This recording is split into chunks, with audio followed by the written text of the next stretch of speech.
त्योहारों की शुरुआत में ही स्पेशली राष्ट्र के नाम संदेश दे करके सबको हाथ जोड़ करके प्रार्थना की थी कि भाई ढिलाई मत बरतिए, क्योंकि कोई वैक्सीन नहीं है, दवाई नहीं है, हमारे पास एक ही रास्ता बचा है, हम हर एक को कैसे अपने अपने आप बचाएं। और हमारी जो गलतियां हुई वही एक खतरा बन गया, थोड़ा ढिलाई आ गई। इस चौथे चरण में लोगों को कोरोना की गंभीरता है ही है, इसलिए हम सभी को, शासन प्रशासन को पहले से भी अधिक जागरूक, अधिक सतर्क रहने की जरूरत है। हमें ट्रांसमिशन को कम करने के लिए अपने प्रयासों को जरा और गति देनी होगी। टेस्टिंग हो, कंफर्मेशन, कॉन्टैक्ट ट्रेसिंग, डेटा, इन सारी जुड़ी किसी भी तरह की कमी को हमें सर्वोच्च प्राथमिकता देते हुए उसको ठीक करना होगा।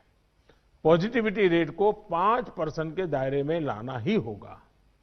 और मैं मानता हूं छोटी छोटी इकाइयों पर कहिए कि भाई 1 क्यों बढ़ा, आधा क्यों बढ़ा, 2 क्यों बढ़ा। हम राज्य के स्केल पर चर्चा करने के बजाय अब जितनी लोकलाइज चर्चा करेंगे शायद हम एड्रेस जल्दी कर पाएंगे। दूसरा, हम सबने अनुभव किया है कि आरटी-पीसीआर टेस्ट का अनुपात बढ़ना चाहिए। जो घरों में आइसोलेटेड मरीज हैं उनकी मॉनिटरिंग ज्यादा बेहतर तरीके से करनी होगी। आप भी जानते हैं कि अगर वहां थोड़ी भी ढिलाई रही तो मरीज बहुत गंभीर स्थिति में अस्पताल आता है, फिर हम बचा नहीं पाते हैं। जो गांव है, कम्युनिटी के स्तर पर हेल्थ सेंटर हैं, उनको भी हमें ज्यादा इक्विप करना ही होगा। गांव के आसपास भी इंफ्रास्ट्रक्चर ठीक रहे, ऑक्सीजन की सप्लाई पर्याप्त रहे, ये हमें देखना होगा। हम लोगों का लक्ष्य होना चाहिए कि फर्टिलिटी रेट को 1% से भी नीचे लाए। और वो भी मैंने जैसे कहा, छोटे छोटे इलाके में देखा जाए एक मृत्यु हुई क्यों हुई, जितना इतना फोकस करेंगे तब स्थिति को संभाल पाएंगे। और सबसे बड़ी बात, जागरूकता अभियानों में कोई कमी ना आए। कोरोना से बचाव के लिए जो जरूरी मैसेजिंग है, इसके लिए समाज को जोड़े रखना होगा। जैसे कुछ समय पहले हर संगठन, हर प्रभावी व्यक्ति को हमने एंगेज किया था, उन्हें फिर एक्टिव करना होगा। साथियों, आप भली भांति परिचित हैं कि कोरोना की वैक्सीन को लेकर इंटरनेशनली और नेशनली किस तरह की खबरें आ रही हैं। आज दुनिया में भी और देश में भी, जैसा अभी आपको प्रेजेंटेशन में पूरा डिटेल बताया गया, करीब करीब आखिरी दौर पर वैक्सीन के रिसर्च में काम पहुंचा है। भारत सरकार हर डेवलपमेंट पर बारीकी से नजर रखे हुए हैं, हम सबके संपर्क में भी हैं। और अभी ये तय नहीं है कि वैक्सीन की 1 डोज होगी, 2 डोज होगी या 3 डोज होगी। ये भी तय नहीं है कि इसकी कीमत कितनी होगी, उसकी कीमत कितनी होगी, ये कैसे होगी। यानी अभी भी इन सारी चीजों के सवालों के जवाब हमारे पास नहीं है, क्योंकि जो इसके बनाने वाले हैं, दुनिया में जिस प्रकार की कॉर्पोरेट वर्ल्ड भी है, उनका भी एक कंपटीशन है। दुनिया के देशों के भी अपने अपने डिप्लोमेटिक इंटरेस्ट होते हैं।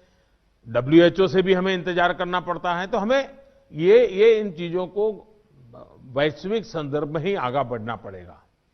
हम इंडियन डेवलपर्स और मैन्युफैक्चरर के साथ भी हमारी जो भी टीम काम कर रही है पूरी तरह संपर्क में है। इसके अलावा ग्लोबल रेगुलेटर्स, अन्य देशों की गवर्नमेंट्स, मल्टीलेटरल इंस्टीट्यूशंस और साथ ही इंटरनेशनल कंपनीज, सभी के साथ जितना संपर्क बढ़ सके, जितने रियल टाइम कम्युनिकेशन हो, इसके लिए पूरा प्रयास, एक व्यवस्था बनी हुई है। साथियों, कोरोना के खिलाफ अपनी लड़ाई में हमने शुरुआत से ही एक एक देशवासी का जीवन बचाने को सर्वोच्च प्राथमिकता दी है। अब वैक्सीन आने के बाद भी हमारी प्राथमिकता यही होगी कि सभी तक कोरोना की वैक्सीन पहुंचे, उसमें तो कोई विवाद हो ही नहीं सकता है। लेकिन कोरोना की वैक्सीन से जुड़े भारत का अभियान अपने हर नागरिक के लिए एक प्रकार से नेशनल कमिटमेंट की तरह है। इतना बड़ा टीकाकरण अभियान स्मूथ हो, सिस्टमैटिक हो और सस्टेन हो, ये लंबा चलने वाला है।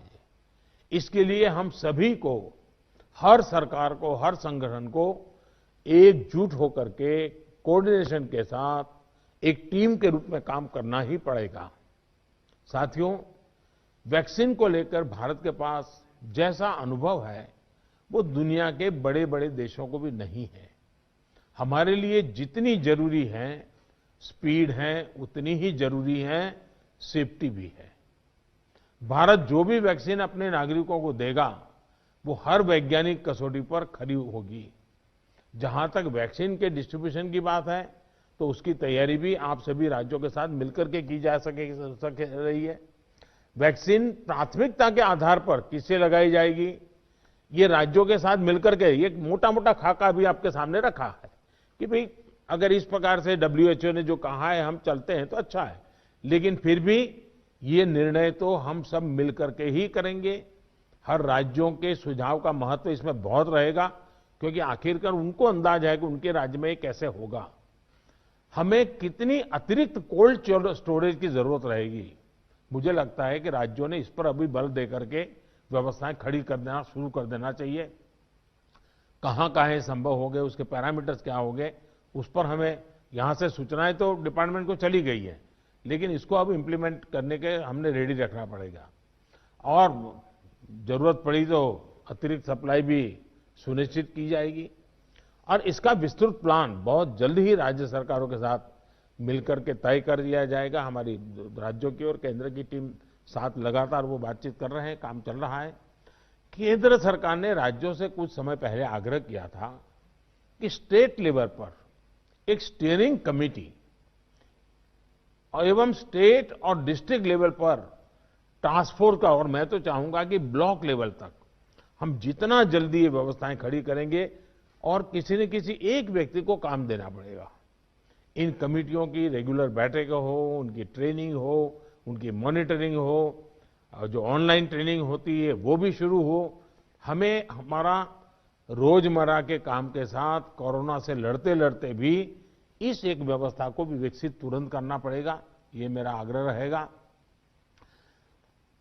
जो कुछ सवाल आपने कहे हैं, कौन सी वैक्सीन कितनी कीमत में आएगी ये भी तय नहीं है। मूल भारतीय वैक्सीन अभी दो मैदान में आगे हैं, लेकिन बाहर के साथ मिलकर के हमारे लोग काम कर रहे हैं। दुनिया में जो वैक्सीन बन रही हैं वे भी मैन्युफैक्चरिंग के लिए भारत को के लोगों के साथ ही बात कर रहे हैं, कंपनियों के साथ। लेकिन इन सारे विषयों में हम जानते हैं कि 20 साल से मान लीजिए कोई दवाई पॉपुलर हुई है, 20 साल से लाखों लोग उसका उपयोग कर रहे हैं, लेकिन कुछ लोगों को उसका रिएक्शन आता है, आज भी आता है, 20 साल के बाद भी आता है। तो ऐसा इसमें भी संभव है। निर्णय वैज्ञानिक तराजू पर ही तोला जाना चाहिए। निर्णय उसकी जो अथॉरिटीज हैं उन अथॉरिटीज के सर्टिफाइड व्यवस्था से ही होनी चाहिए।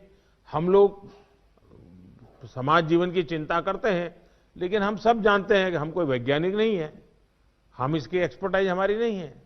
तो हमें दुनिया में से जो व्यवस्था के तहत जो चीजें आती हैं आखिरकार उसी को ही स्वीकार करना पड़ेगा, और उसको स्वीकार करके हम आगे चलेंगे। लेकिन मैं आपसे आग्रह करूंगा कि आप के मन में जो योजना हो, खास करके वैक्सीन के संबंध में, किस प्रकार से आप डिलीवरी नीचे तक ले जाएंगे, आप जितना जल्दी बहुत डिटेल प्लान करके लिख करके भेजेंगे तो निर्णय करने में सुविधा होगी। और आपके विचारों का ताकत इसमें बहुत है। राज्यों का अनुभव बहुत अहमियत रखता है, क्योंकि वहीं से ये चीज आगे बढ़ने वाली है। और इसलिए मैं चाहूंगा कि आपका बहुत ही एक प्रकार से प्रोएक्टिव पार्टिसिपेशन इसमें बने, यही मेरी अपेक्षा है। लेकिन मैंने पहले ही कहा, वैक्सीन अपनी जगह पे है, वो काम होना है, करेंगे, लेकिन कोरोना की लड़ाई जरा भी ढीली नहीं पड़नी चाहिए। थोड़ा सा भी ढीला